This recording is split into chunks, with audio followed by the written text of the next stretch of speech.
Alhamdulillahilladzi anzala sakinah fi qulubil mu'minin liyazdadu imanan ma'a imanihim. Allahumma salli ala sayyidina Muhammadin wa ala alihi wa ashabihi ajma'in. Duhai Allah yang maha menatap, berkahi majlis ini, jadikan kami menjadi ahlul yakin padamu ya Allah. Allahumma inna ala dzikrika wa syukrika wa husni ibadatik. Tolonglah kami ya Allah, jadikan kami menjadi orang yang setiap saat ingat padamu. Tolonglah kami menjadi hamba yang senantiasa bersyukur padamu, dan tolong kami agar bisa memperbagus ibadah kami untukmu. Taqabbal minna ya karim, innaka antas samiul alim. Amin. Hadirin, maaf nih agak lowbat, baru tiba. Jadi doa tadi itu doa super. Allahumma a'inni ala zikrika. Ya Allah, tolonglah saya menjadi orang yang selalu ingat kepada Allah. Apa hebatnya zikrullah? Hebatnya zikrullah, fadzkuruni adzkurukum. Maka ingatlah padaku, aku ingat padamu. Apalagi yang terhebat dalam hidup ini selain kita diingat secara spesial oleh Allah, penguasa, pemilik jagat raya semesta alam ini, ingat kepada kita secara khusus. Walaupun kita tidak dikasih apa-apa, tapi dikasih ingat saja oleh Allah sudah sangat apa-apa. Nabi diturunkan, semua nabi diturunkan, intinya adalah memperkenalkan Allah. Jadi semua nabi dari Nabi Adam diturunkan supaya mengenal siapa Tuhannya, kemudian mengenal bagaimana cara mengabdi kepada Tuhannya, dan mengenal konsekuensi, resiko kalau mau mengabdi apa manfaatnya, kalau mau seenaknya sendiri apa akibatnya. Sederhananya begitu. Allah menurunkan kitab-kitab untuk memperkenalkan Allah.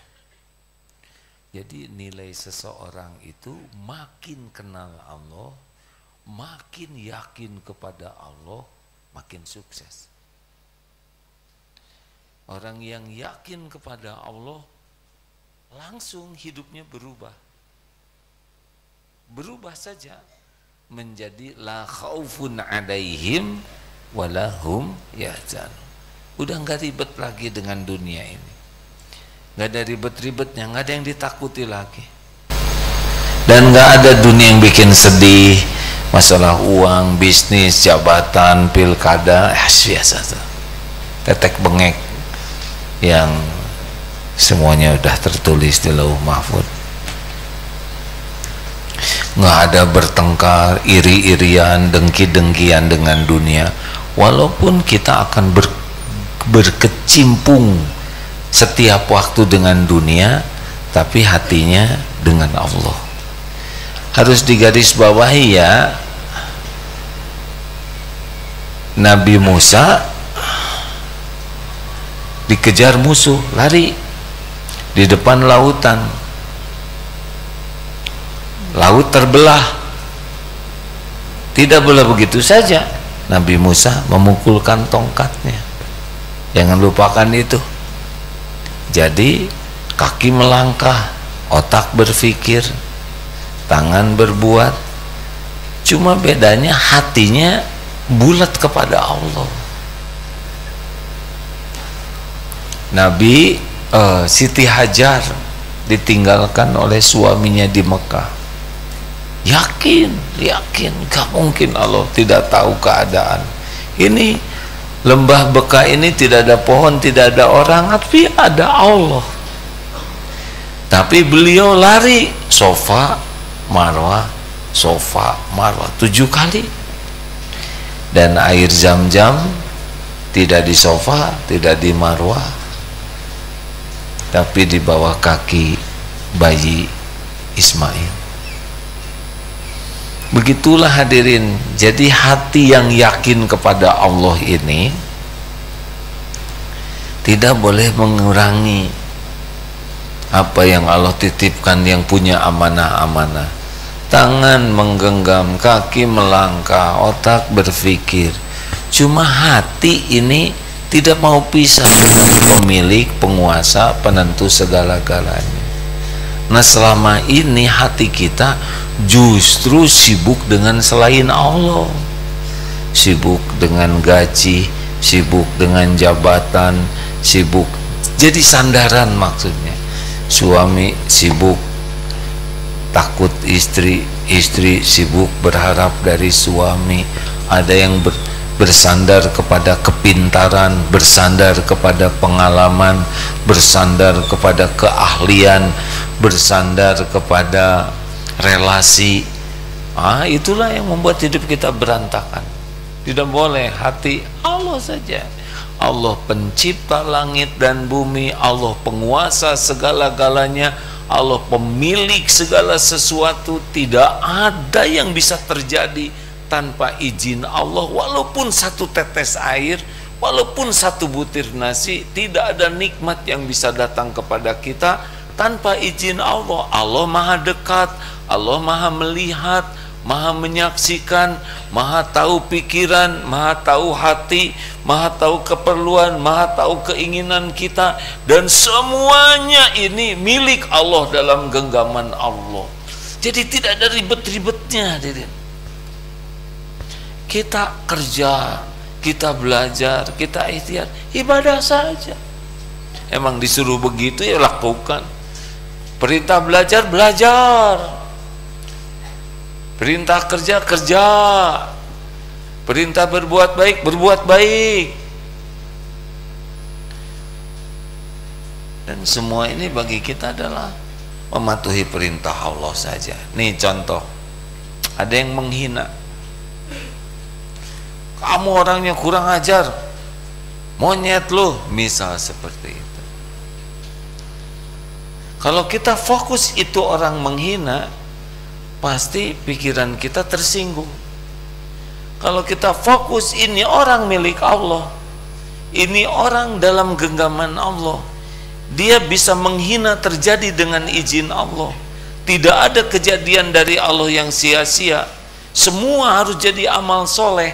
Apa yang Allah sukai menghadapi orang yang menghina? Wa idza khatabahumul jahiluna qalu salama. Perkataan yang mengandung keselamatan. Nah, Allah nyuruh bicara baik-baik saja. Lah Allah nyuruhnya begitu. Hei, monyet tuh, apa nying? Misal begitu. Ini siapa yang nyuruh jawaban begini? Masa kita jadi sibuk diatur oleh orang? Kalau orang menghina, kita menghina lagi, berarti kita sibuk diatur oleh perilaku orang. Betul tidak? Paham tidak nih? Kalau orang menghina, kemudian kita menghina lagi, dia membeberkan aib, kita membeberkan aib lagi, kemudian dia mencaci maki, kita caci maki, berarti hidup kita diatur oleh dia, bukan diatur oleh Allah. Kalau mau diatur oleh Allah tuh rambu-rambunya. Berbuat baik saja. Coba rambu-rambunya bagaimana? Wal kadhiminal ghaidha wal 'afina 'anil nas wallahu yuhibbul muhsinin. Tahan marah, maafkan, berbuat baik. Itu SOP-nya kalau mau jadi hamba Allah. Kalau mau jadi hamba nafsu, ya begitu. Tonjok-tonjokan, berantem. Halo? Jelas tidak nih? Makanya harus jelas dulu hidup ini. Yakin ke Allah, Allah pemilik segalanya, penentu segalanya. Sekarang tentang rezeki. Rezeki sepenuhnya milik Allah, dikuasai oleh Allah. Setiap apapun yang datang kepada kita, wa ma bikum min ni'matin faminallah. Enggak ada nih, nafas dari Allah, kedip dari Allah, mikir dari Allah, bunyi dari Allah, badan bisa bergerak dengan izin Allah. Semua nikmat kita bisa berteduh dengan izin Allah. Jalan ke sini selamat, Allah yang menyelamatkan. Tidak ada satupun yang terjadi pada kita nikmat apapun, wa ma bikum min ni'matin fa minallah, kecuali dari Allah. Mana kita ingat dari Allah? Coba kalau fokus ingat terus ke ini dari Allah. Makan ingat dari Allah, nafas ingat dari Allah, duduk bisa duduk ingat ini nikmat dari Allah. Ada yang menyapa assalamualaikum, masya Allah. Ada yang ngedoain dari Allah nih, orang digerakkan waalaikumsalam warahmatullahi wabarakatuh. Semuanya nikmat dari Allah. Berkeribet tidak hidup ini? Tidak. Dan kalau orang sudah sangat sibuk bersyukur, mah nggak ada ribetnya hidup ini. Ribet itu kurang bersyukur. Di pesawat ada yang ngorok keras sekali. Bersyukur atau jengkel? Tahu kenapa orang ngorok? Beliau tidur, kita bangun, itu aja penyebabnya. Kalau beliau bangun tadi enggak ngorok. Kalau saya tidur enggak ada yang ngorok. Kalau beliau bangun saya ngorok, kan begitu ya. Ya Allah, nikmat benar saudara. So ini sebelahan tidurnya, ngorok keras. Ya Allah, ya Allah, izinkan plus tidur nggak ada tuh yang ngorok. Tinggal minta ke Allah supaya kita bisa menikmati tidur. Syukur bisa ada teman saudaranya yang bisa tidur enak. Dibuat mudah hadirin. Tapi nggak ingat ke Allah. Ini tidur ngorok segitu kerasnya, saya terganggu nih, saya nggak bisa tidur. Itu yang bikin nggak bisa tidur. Kita bangun tidur tuh Allah yang menghendaki. Kita jarang merasa tidur itu dikuasai Allah. Begitulah hadirin sekalian. Jadi udahlah, sekarang mah pakai dua amalan ini, banyak menyebut Allah, mengingat Allah, dan banyak syukur sesuai dengan doa tadi. Dan hidup ini udah nggak usah diribet-ribetkan. Hidup ini adalah ibadah. Diem begitu aja. Nanti gimana? Nanti tuh dikuasai Allah. Sekarang aja yang benar. Apa tidak boleh kita memikirkan nanti? Boleh. Tapi jangan stres mikirin nanti. Kalau udah ingat nanti, harus ingat ada Allah yang menguasai nanti. Bukan tidak boleh punya cita-cita, bukan tidak boleh punya rencana, silakan. Tapi ingat Allah yang menguasai, Allah yang bisa menentukan terjadi atau tidak, Allah yang maha tahu baik atau tidak. Gitu. Jangan kekunci oleh rencana, keinginan, strategi. Allahnya mana? Silakan. Ini ada lagi raker ya, dapat apa raker tuh? Rapat kering. Bagus, rapat hari Kamis, irit anggaran, saum, raker. Ini amal soleh. Silahkan keluarkan ilmu menurut ilmu organisasi, harus mengadakan analisa SWOT ya, apa strength-nya, apa weakness-nya, apa opportunity-nya. Sok silakan. Tapi harus yakin yang terjadi hasil rapat. Kita ikhtiar amal soleh. Enak kalau gitu hadirin. Jadi akan lebih kuat sholatnya, lebih kuat tahajudnya, lebih kuat baca Qur'annya, lebih kuat sedekahnya. Jangan hanya ngandelin rapat tapi ibadahnya jadi sederhana. Jelas. Ini yang umroh ini kemarin 9 bis. Syariatnya yang bayar sendiri kira-kira berapa banyak? Yang bayar sendiri syariatnya mungkin sekitar 10% lah. Loh, yang lainnya gimana? Syariatnya dibayarin suaminya, berarti dia istri. Dibayarin mertua, berarti dia menantu. Dibayarin menantu, dia mertua. Ada yang seorang membayarkan 12 orang, ada lagi seorang membayarkan 16 orang. Ada seorang ini bapak-bapak membayarkan 26 orang, dan itu hanya berdasarkan kata hati. Saya pengen ngajak ke Mekah. Beliau baru pertama kali umroh nih, pertama kali umroh. Katanya, yang mana saya kata hati aja, saya nggak mau yang pakai seragam seperti TK, kata beliau.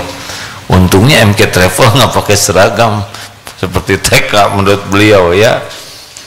Beliau baru pertama kali, beliau sakit mau dioperasi, lalu di hatinya lewat seorang suster, dia aja mau umroh nggak? Umroh, traktir 26. yang ditunjuknya juga nggak kepikiran, Allah yang ngundang.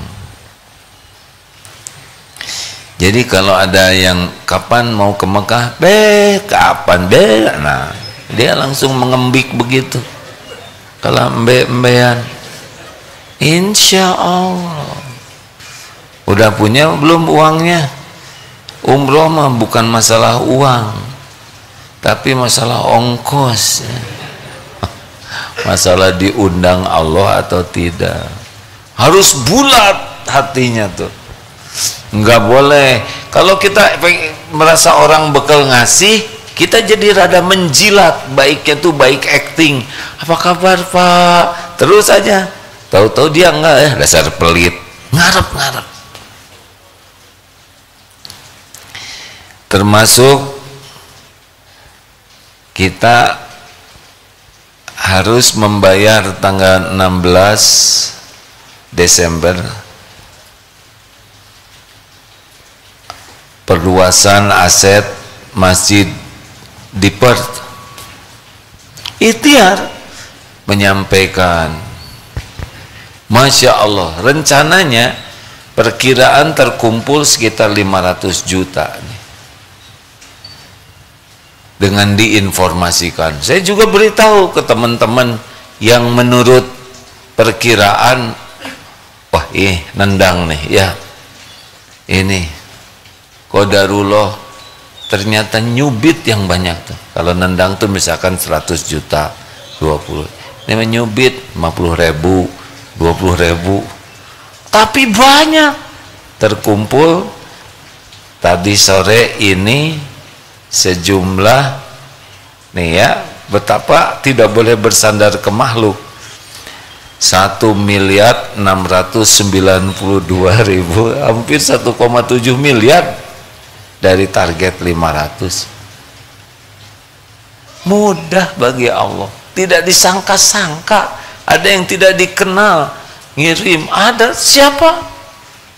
Nah, ketika mencari, menginformasikan, jangan minta-minta ke makhluk, karena sebetulnya masjid itu rumah Allah. Cuma Allah yang bisa membiayai. Kita memberi informasi, jangan berharap ke makhluk, nanti orang itu disangka pelit oleh kita ya, padahal mungkin baru sedekah wakaf di tempat lain. Tenang saja, beritahu, doakan semoga beliau terpilih, bisa menjadi bagian dari terwujudnya amal jariah masjid ini. Ngasih nggak ngasih bagi kita sama Allah yang menggerakkan. Makanya tidak boleh di Darut Tauhid ini minta-minta sumbangan. Yang boleh itu adalah memberitahu, ya ini adalah ladang amal. Enggak ada masalah. Logikanya sederhana. Ini masjid rumah Allah, benar? Yang membiayai pasti pemilik langit dan bumi. Tugas panitia membuat rencana, lalu menyampaikan informasi. Tapi ada satu yang berbahaya bagi panitia ini. Tahu apa? Dia hanya sibuk mengajak orang lain, tapi dia tidak memulai dari dirinya. Ini yang bahaya. Dan merasa dengan orang lain sedekah, dia yang sukses. Salah. Makanya sepanjang saya menginformasikan wakaf, Allah lihat nih, saya berwakaf tidak. Maka DT Peduli itu ujiannya berat, karena dia terus menginformasikan ladang amal soleh. Nah, dirinya melakukan tidak. Allah tahu itu. Jadi urusan kita tuh benar-benar dengan Allah dalam segala hal. Dengan Allah dalam segala hal. Tidak ada satupun urusan wa ilaina turja'un, kecuali kepada Allah lah kembalinya. Melenceng tidak kembali ke Allah pasti masalah. Apapun. Qadarullah, ini capek nih. Jadi dari sana tuh kemarin jam 9 tawaf pada, terus berangkat ke Jeddah.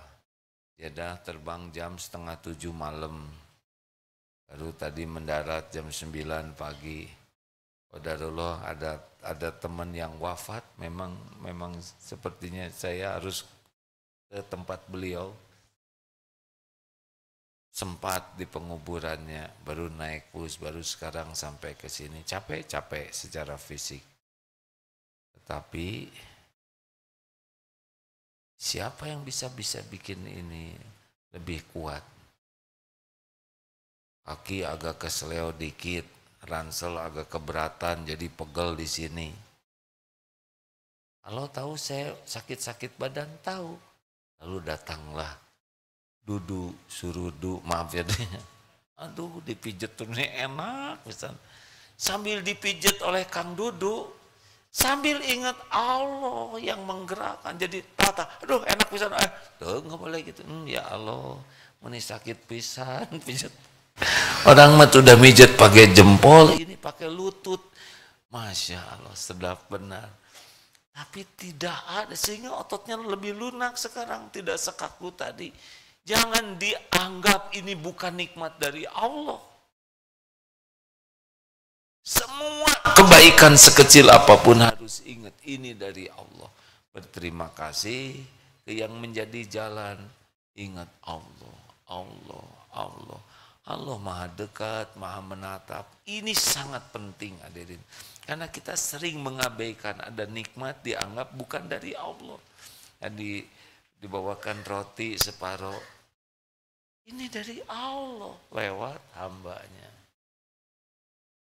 Pas lagi nunggu kereta api ketemu dengan seorang ustadz bicara, coba kalau ada masukan untuk saya silakan, beri saya koreksi, karena tidak mungkin orang itu luput dari kesalahan, pasti ada salahnya. Oh, duduk begitu, oh dapat ilmu. Yang diminta tuh bukan pujian, tapi koreksi. Itu juga dari Allah. Jadi jangan pernah lepas ada nikmat yang kita anggap bukan datang dari Allah Subhanahu wa taala. Sekecil apapun, sehalus apapun, termasuk bisa tidur, maaf ya, bisa buang air kecil, bisa BAB, bisa buang angin. Itu nikmat semua dari Allah yang betul-betul harus kita syukuri. Lagi duduk orang cerita, aduh saya harus dipakai ring nih, 3 katanya. Kita ingat, kita tidak pakai ring, hanya pakai apa? Kan sekarang tubuh ini sudah banyak itu perhiasan. Ada yang pakai ring, ada yang pakai apa aja di tubuhnya tuh. Ada batu, ada macam-macam lah ya. Ada yang pakai pen. Jadi ingat, alhamdulillah jantung saya normal. Jadi jangan rasain, berarti dengki ya. Semua yang kita lihat, kita dengar, tidak ada yang terjadi begitu saja. Semuanya dengan izin Allah. Termasuk tadi lihat kuburan. Pas datang ke kuburan ada seorang ustadz sedang ceramah. Ini pasti takdir Allah. Saya dengar ceramahnya, aduh, menjelaskan bagaimana yang keadaan di alam barzah, di kubur sekarang, apa yang bagus sekali. Ini ilmu dari Allah. Udah gitu, Ndud ngasih WA, lagi nonton AA katanya. Semalam saya mimpi kedatangan AA dengan orang-orang yang pakai putih-putih. Si Ndud mah ya enggak. Jadi masa roh gitu itu. Tapi tidak ada yang kebetulan. Semua izin Allah. Alhamdulillah ala kulli hal. Jadi jangan lepas sekecil apapun. Pasti nikmat datang dari Allah. Kalau kepahitan itu pasti urusan bisa selesai kecuali dengan pertolongan Allah. Tidak ada. Selamat naik motor itu bukan karena jago, karena Allah saja. Berapa banyak. Itu paskibraka kan gak pernah kepikir bakal ketembak. Betul ya? Paskibra maksudnya. Masih muda ketembak. Gak ada yang kepikir. Dan setiap waktu bisa terjadi apapun ini. Setiap saat. Apa saudara pikir bakal selamat turun dari tangga ini? Dulu ada jamaah manasik haji, bukan yang ini tangganya, yang itu juga bukan ya. Nanti saudara nggak mau turun. Ada tangga di masjid lama, turun, duduk, berbaring, meninggal, tidak tahu sama sekali. Apa saudara pernah kepikir di tol bakal tabrakan beruntun?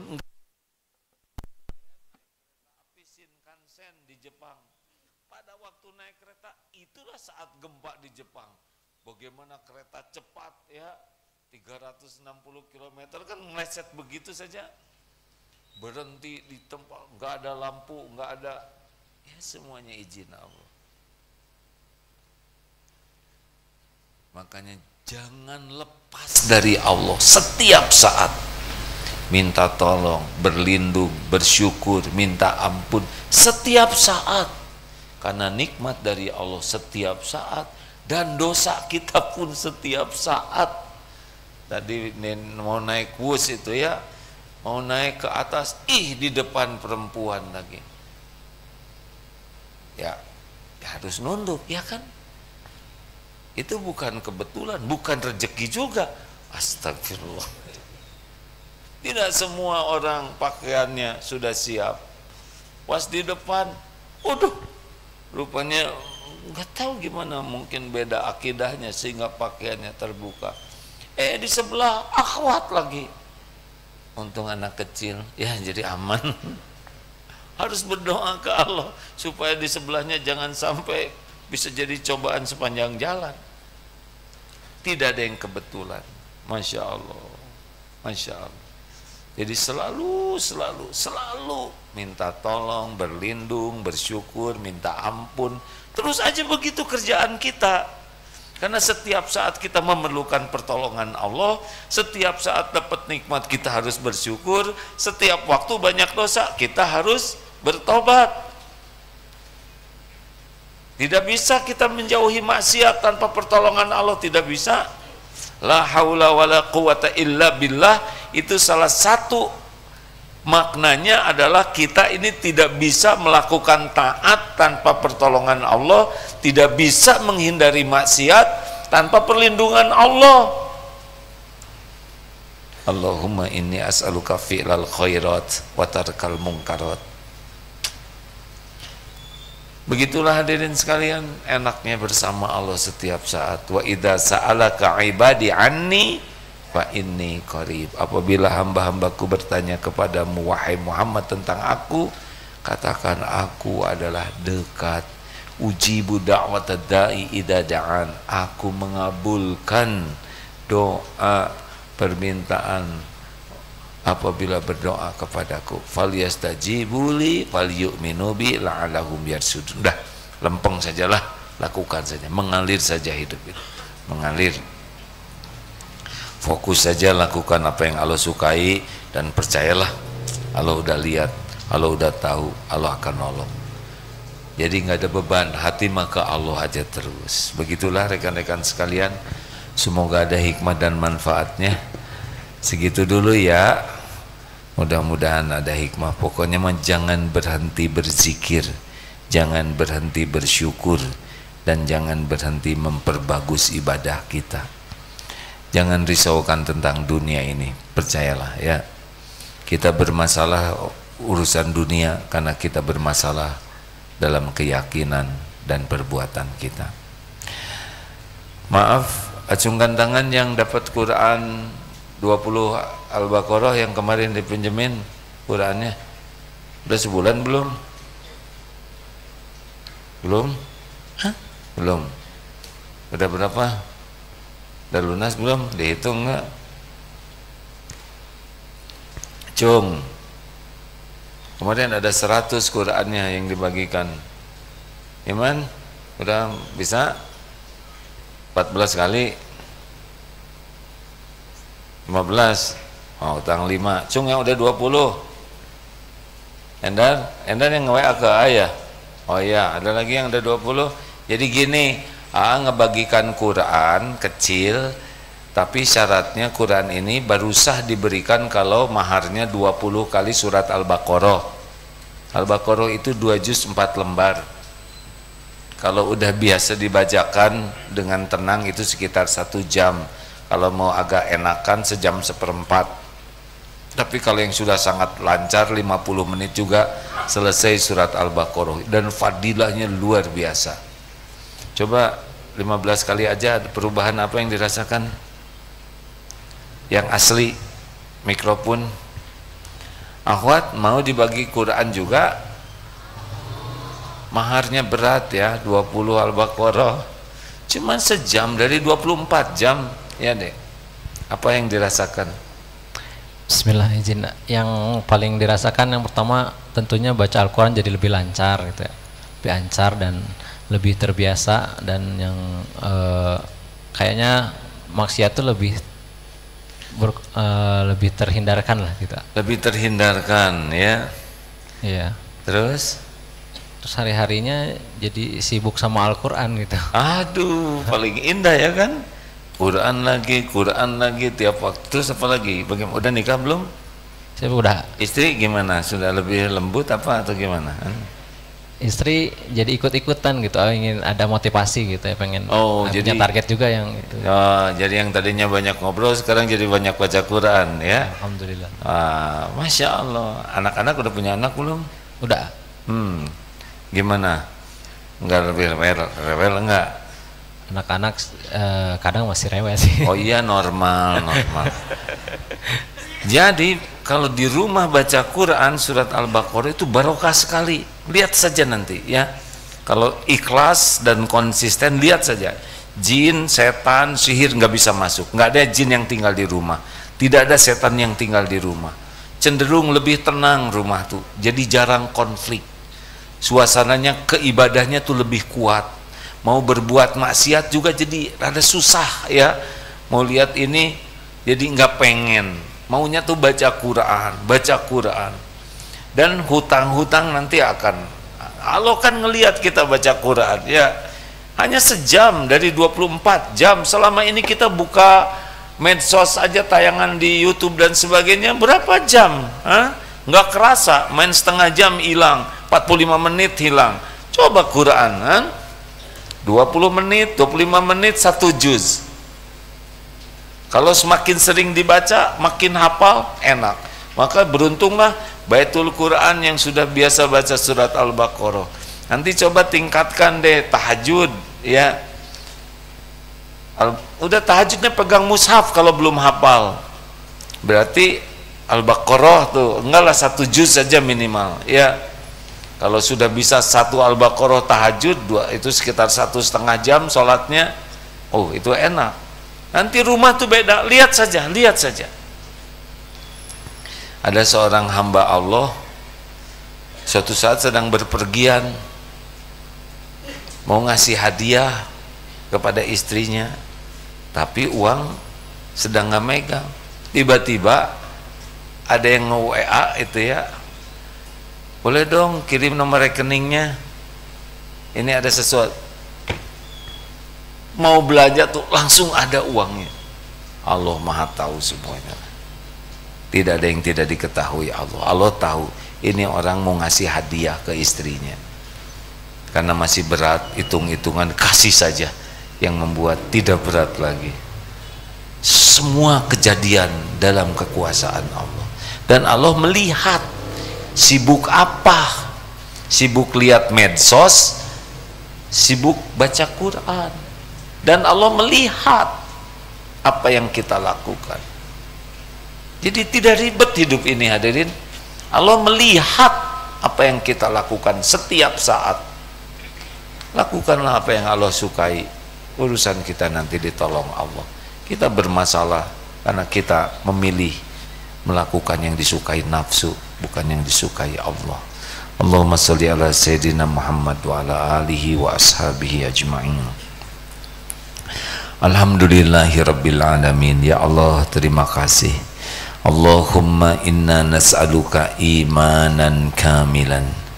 Karuniakan kepada kami ya Allah, kami mohon kepadamu iman yang sempurna, wa yaqinan shadiqan, keyakinan yang benar, yang lurus, wa qalban khasyian, hati yang selalu khusyuk kepadamu, wa lisanan dzakiran, dan lisan yang selalu basah menyebut namamu ya Allah, wa amalan mutaqabbalan, dan amal-amal yang engkau terima ya Allah. Karuniakan kepada kami nikmatnya ibadah, khusyunya sholat. Karuniakan kepada kami ya Karim bahagianya bersama Al-Quranmu, cinta terhadap Quranmu. Jangan biarkan hati ini terpisah dari Al-Quranmu ya Allah. Mudahkan kami membaca, memahami, mengamalkan semata-mata karena Engkau ya Allah. Limpahi kami dengan ilmu yang manfaat.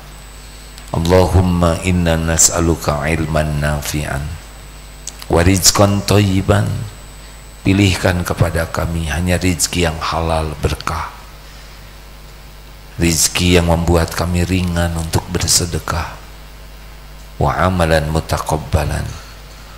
Ya Allah, jadikan jamaah ini jamaah yang benar-benar senantiasa ingat padamu. Allahumma a'inna ala dzikrika wa syukrika, senantiasa bersyukur padamu, wa husni ibadatik. Undang jamaah ini ke Baitullah ya Allah. Sempurnakan Islamnya dengan haji hajah mabrur-mabrurah ya Rob. Sembuhkan jamaah yang sedang sakit ya Syafi. Cukupi yang sedang kekurangan ya Goni. Mudahkan yang sedang dihimpit kesulitan ya Fatah. Lepaskan dari lilitan hutang ya Rozak. Kabulkan hajat-hajat yang maslahat dunia akhirat, dan jauhkan dari hajat yang membawa mudarat dunia akhirat. Rabbana atina min ladunka rahmah wa hayyi lana min amrina rasyada. Rabbana atina fid dunya hasanah wa fil akhirati hasanah wa qina azabannar. Amin ya rabbal alamin. Terima kasih hadirin sekalian. Subhanakallahumma bihamdik asyhadu an la ilaha illa anta astaghfiruka wa atubu ilaik. Assalamualaikum warahmatullahi wabarakatuh.